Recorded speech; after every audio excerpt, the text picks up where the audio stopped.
So we'll get started with something pretty easy, and that's just listing out the polls that are currently available. Remember, they have to be between the start and the end date for these to be able to be displayed. So we'll include that in the query. So we first of all need a connection to our database. So inside of the main directory, I'm going to create a new folder, and I'm going to call this app. And inside of this, I'm going to create a new file, and this is going to be called init.php or initialization.php.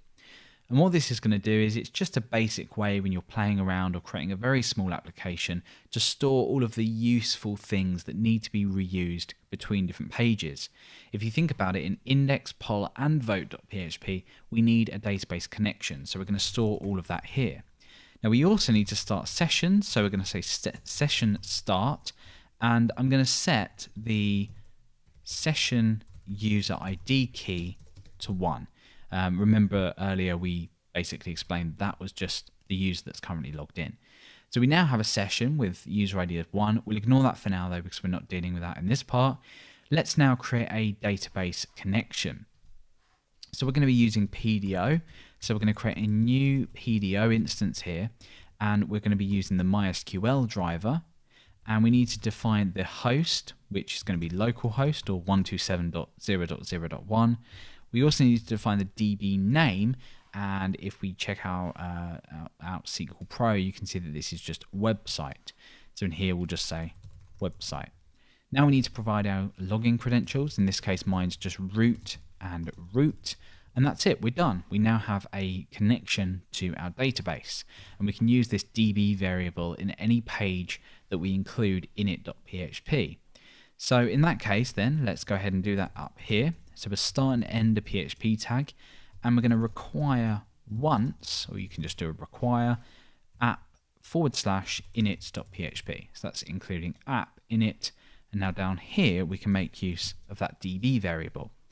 So we're going to do that now. Obviously, we're going to query the database, and we want to select the ID of the poll, the question from that polls table. So I'm going to create a variable called polls query. I'm going to use this as we go along. It's going to be something query. That's going to equal, we're going to assign the result from DB query. So in double quotes, I'm going to pull this down, and we're going to select, and we need to choose now which fields we want. The only fields we want is ID and question, and that's from the polls table. So we're selecting the ID and the question from this table. And that's going to select all records because we're not adding a limit on it. But what we want to do now is we want to say where the current date is between the start and end date. So we say where date now, so we use the now function, between starts and ends. Simple as that. So we now should have our 2 polls, and we'll change the date over just to make sure that that's working. But we need to actually loop through and add these objects into an array. So I'm going to create an array called polls, and that's going to allow me to just easily output everything down here. So we do a little while loop here, and we're going to say while we're going to assign something to a variable called row, and that's going to be polls query, and we're going to use the fetch object method. So the fetch object method will basically give us back an object for each record in the database.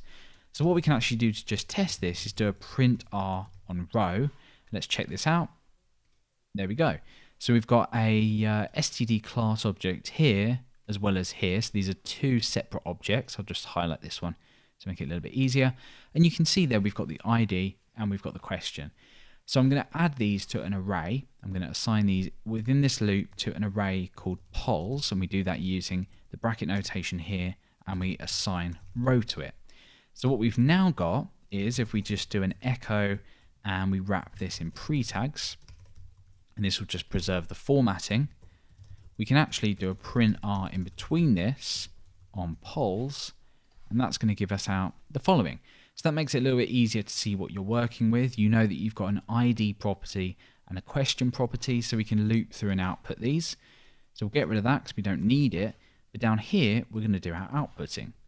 So obviously what we need to do is check that there are polls actually available. So let's just get rid of this markup because it's fairly easily rewritten.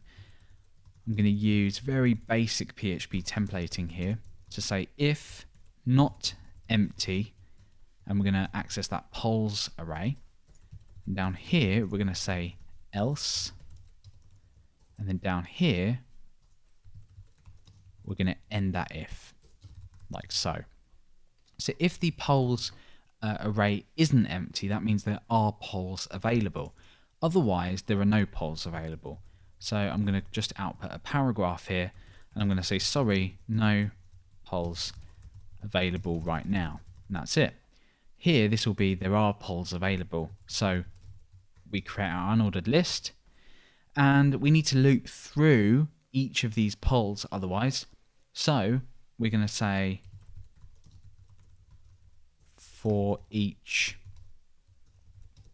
and here we'll say polls as poll.